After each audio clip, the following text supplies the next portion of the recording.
It's not easy. These people, they have been through a lot. They have no home and they have no country. We have to imagine being so afraid to stay here that we have to leave.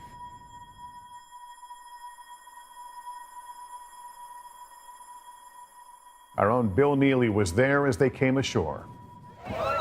They land with little but their dreams. They left everything behind, above all, war.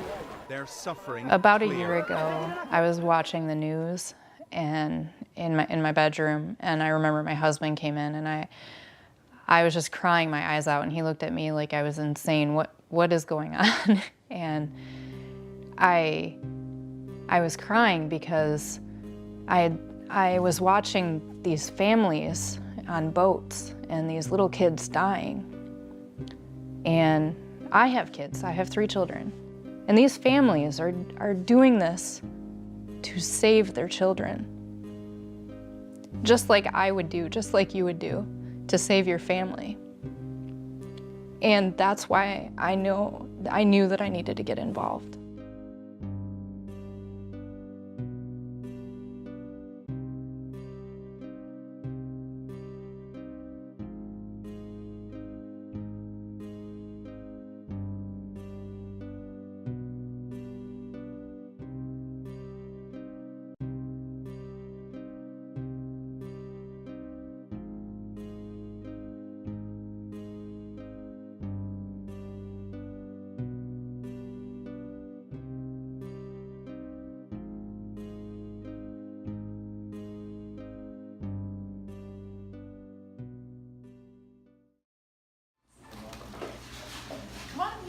Our first family was from Darfur in Sudan, and this family had been living in Cairo for the last 10 years, and they had a small son, a 3-year-old, and our neighbor bought him a tricycle, and he started crying, and he said, "People in America are so nice."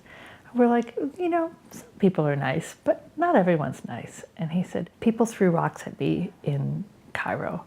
I've never seen this kindness." And he started crying, and it just really touched me. I can't imagine what it's like to have no kindness in my life.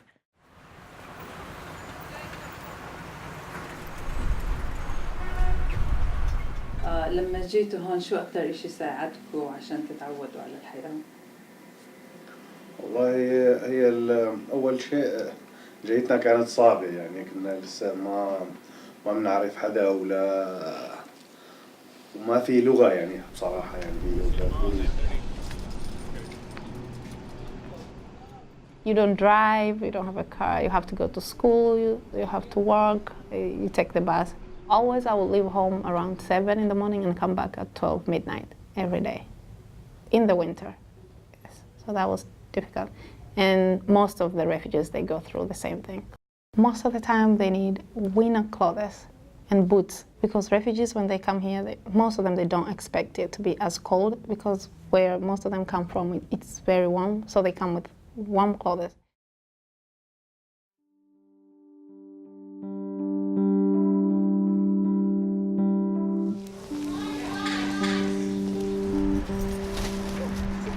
So a couple of years ago, we noticed that there were families coming in, mainly from Syria at the time, and they would get placed in homes, but not have everything they need to start their new life. In the beginning, we started with one Syrian refugee family, and then from one it went to the next. And then we moved on to other families coming in from Iraq, Afghanistan, parts of Africa, Sudanese families, Somali families, Rwanda, Burundi, Congo, and the list grew. There's certain resettlement agencies and interpreting agencies.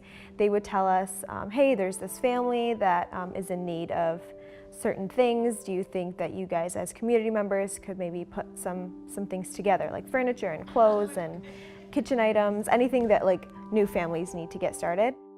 Pravina posted on social media in our neighborhood association that she worked with refugees and she needed donations. people really wanted to help, and eventually we just got so many donations that like our garages were full, our basements, our dining rooms. And we felt that just working out of my garage and a friend's garage was not going to help the great needs. So that's how it began.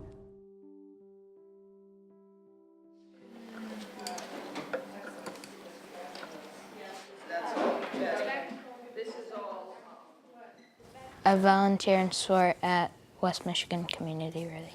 We gave refugees a couple of things like books, sheets, and curtains. And it was really sad to walk in and see that the kids had barely anything. And it just made me want to help a lot.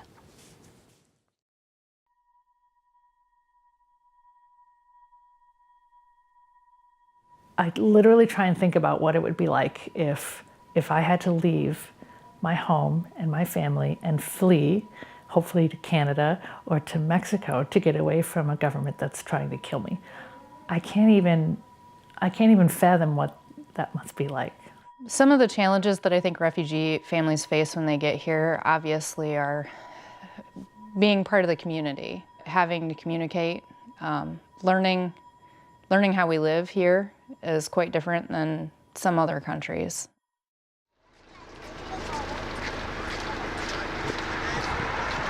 When you flee from your country, you have to go to a refugee camp first. My mom had to walk from Somalia to Kenya for 10 days with 3 children.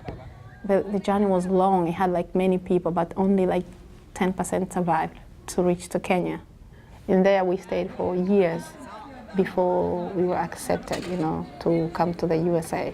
That's a long time. Refugee camp is somewhere you don't have a job, no school. You wake up in the morning, your day is the same every day. We went to a refugee camp in 1993, and we came to the US in 2007. That's a long time, living the same life every day. You lose hope, you lose everything. But it's not easy. My family has been through a lot.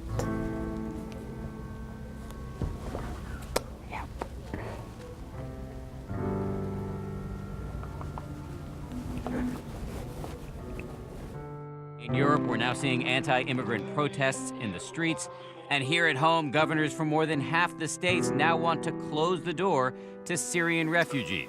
نقول لهم والله يعني سبحان الله الظروف صعبة يعني نأسف إنه نكون لاجئين لأن مع إنه كانت بلدنا من أرقى البلاد العربية يعني وأحلى البلاد بس سبحان الله الفتنة والطائفية هي اللي وصلت لهون. بقى الموضوع مو مشكلة شعب، مشكلة حكومات، الموضوع مو مشكلة شعب، الشعب هو الضحية صفر. I think people who are against refugees coming into our country do not understand what a refugee is.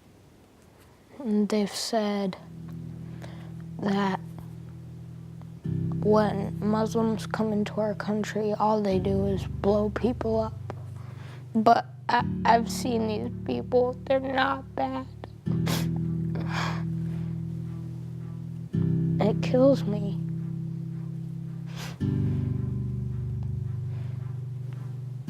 No human should have to live through that.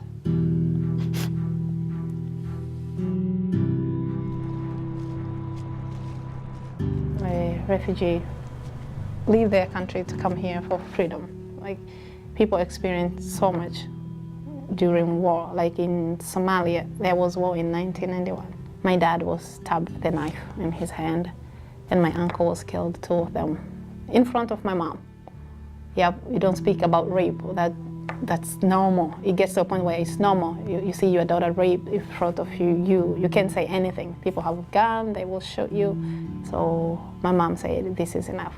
I need to leave this country and find somewhere safe. You don't even want to talk about it if you've been through it. But freedom is number 1. The rest comes after. والله أكثر شيء الأمان يعني إنه هون في حسينا بالأمان كنا ما لنا حاسين بالأمان بنوب يعني حتى بمصر كونه كمان ما فيها شيء بس ما فيها ذاك الأمان ما فيها ذاك الخدمات يعني مثل هلا انا فرحان اكثر شيء فيه انه اولادي عم يدرسوا قدامي، انه اولادي الطبابه هون جيده جدا يعني هون. انا عانيت كثير بصحتي بمصر لما كنت بمصر، وعانيت خاصه موضوع الكلاوي بما انه ما في كانت المي مو ظابطه يعني. هون لقينا الحمد لله في فرق كبير يعني، واهم شيء دراسه الاولاد يعني.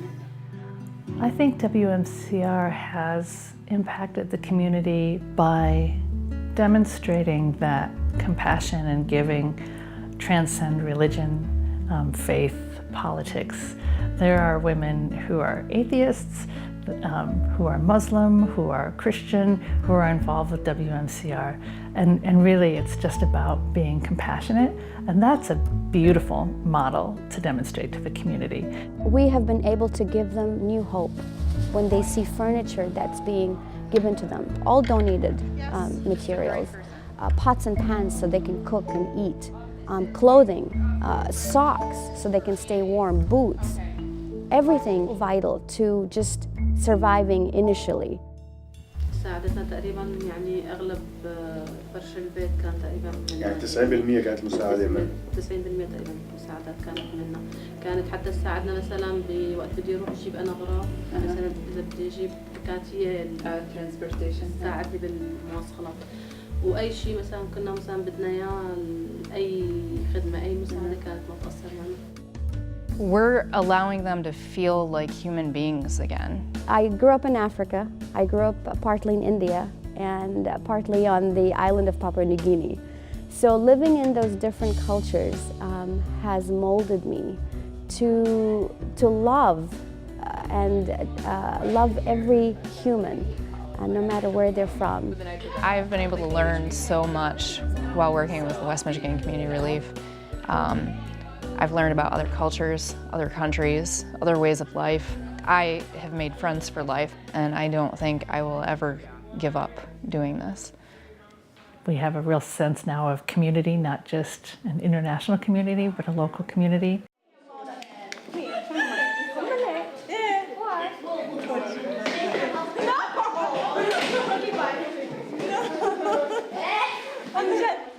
I would love for there not to be a need for WMCR anymore. I mean, the reason we exist is because there are people fleeing their countries or in desperate need of things. But I would love for us to not be needed and for their needs to be met because they are self-sufficient or because our society and community looks out for these people naturally. I'm not going to let you in anymore.